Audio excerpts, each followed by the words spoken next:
Hello and welcome back to another video. Today we're looking at one of the most suggested teams in the comments. Although they didn't win the poll, I thought I'd go for them first. So, Spurs. We all know them, we all love them. I don't know if I can say that because I'm sure some of you are Arsenal fans, but they're definitely a very interesting team. Of course, Heung-min Son and Harry Kane are standout stars, but people like Lloris, Alderweireld, Gareth Bale, Lo Celso, they have a lot of very well-known players. If we look at their squad quickly, you can see of course the two standouts, as I mentioned at the top, are Harry Kane and Heung-min Son, and you can see on the position graph that this is also well covered there. Their left mid and striker positions you don't need to think about, they're both good, although they could probably use a better backup than Vinicius. He has enough potential to be a really good backup, and he is still fairly young, so that's totally up to you. If we look at positions they do need some help, we're looking at left back, which they have three very average left backs in Danny Rose, Ben Davies and Reguilon, although Reguilon does have the potential to be a very good left back. Centre back again looks like it could be a problem, but they do have Joe Rodon and Japhet Tanganga, who both have potential to be really good too, so I wouldn't also worry about strengthening at centre back. Defensive mid is another position that looks like it could be weak, but that's just because Eric Dyer is a centre-back and a centre defensive midfielder. So if you do need an extra defensive midfielder, I would just consider playing Dyer there instead. Right mid is probably the weak point, with Gareth Bale and Lucas Moura both being around the low 80s and both getting on in age. Moura's 28 and Gareth Bale's 31, so you will be wanting to find a younger right midfielder, and I'll suggest some transfer targets for that position at the end of this video. Also, right back behind Bale and Lucas Moura, you'll probably want to improve there too. Serge Aurier is your only right back, so he's not too good either. He's an 81 and already at his peak, so you're probably going to want to find a good young right back. I'll do some suggestions for that position too at the end of the video. Looking through the rest of the squad, attacking midfield is fine, it's got very high potential thanks to Dele Alli and Tanguy Ndombele, both being very young and good and high potential, and as we've mentioned before, striker is fine too. The squad itself doesn't have any left or right wings, but it has left or right midfielders instead, like a lot of the bigger teams do, so we're going to ignore those positions from the graph. So going on to the right backs, my obvious decision would be to sign someone like Matty Cash. I think he's a very good right back in real life, although he might not have the rating to be better than Serge Aurier to start off with. He definitely has the potential, and I think next year's FIFA he'll probably be higher rated than Aurier is. Doherty is a right wing back, so he could also probably play at right back. You might have to retrain him, but I think he has right back as a second position, so if you don't like using Aurier, you've also got Doherty for the time being too. Both of these guys are pretty old though, at 27 and 28, so I still would recommend you sign Matty Cash.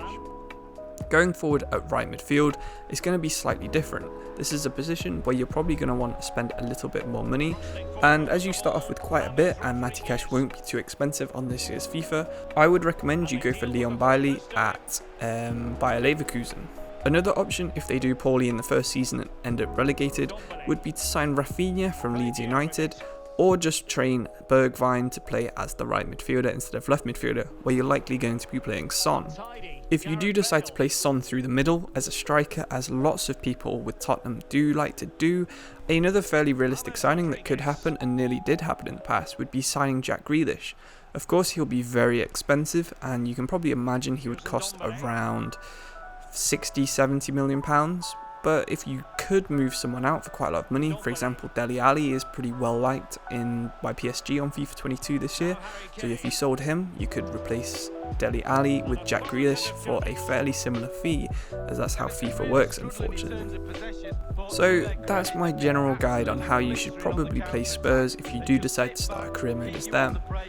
The weak points in the squad are the aging goalkeeper and Hugo Lloris, but he's still got a few years left in him, so it's up to you when you replace him. de-aging right wingers as well in Lucas and Gareth Bale, but you can easily either retrain Bergwijn, even you could probably retrain Son because of his weak foot being so good if you want him to play right midfield instead, but I would probably just play Son left midfield and Bergwijn right midfield. In the centre midfield, I would pick Ndombele with the Dane Pierre-Emile Højbjerg, and alongside those two, I would probably pick Giovanni Lo Celso because he has the potential to be really special. In defence, you're probably going to want another centre-back, although Alderweireld and Davinson Sanchez are both very good on FIFA. Because Alderweireld is slow and old, not many people have given him a chance, but I really do think defensive awareness makes a difference on this year's FIFA, so try him out before selling him for a huge sum, despite his age. Of course, Tanganga and Joe Rodon have a bit more pace, and they do have the potential to be just as good as Toby Alderweireld, especially with dynamic potential, so try and train them up as fast as you can, just so you have more choices. The left back situation is fine too. I would probably focus on just improving Reguilon, although Danny Rose can easily fit in there too. Ben Davies is a good player too, so left back I wouldn't really focus on. At right back, as I mentioned, I would probably sign a new faster right back because Aurier is pretty bad on this year's game in my opinion, and Matt Doherty wasn't quite as good this year as I think Spurs were expecting him to be. In goal, as I mentioned, Loris is more than good enough. He's one of the best goalkeepers in the league, and Joe Hart is a good backup despite him not being quite as good as he used to be. So that's my quick rundown on the Spurs squad. If you are a Spurs fan and you have any other suggestions, then please let me know in the comments. I'm sure people would like to read them and would like to see what you think, because of course I am only a Nottingham Forest fan. I don't support Tottenham, so you probably know a little bit more about the club than me. Anyway, thank you for watching, and I hope I'll see you in the next video. Cheers and bye.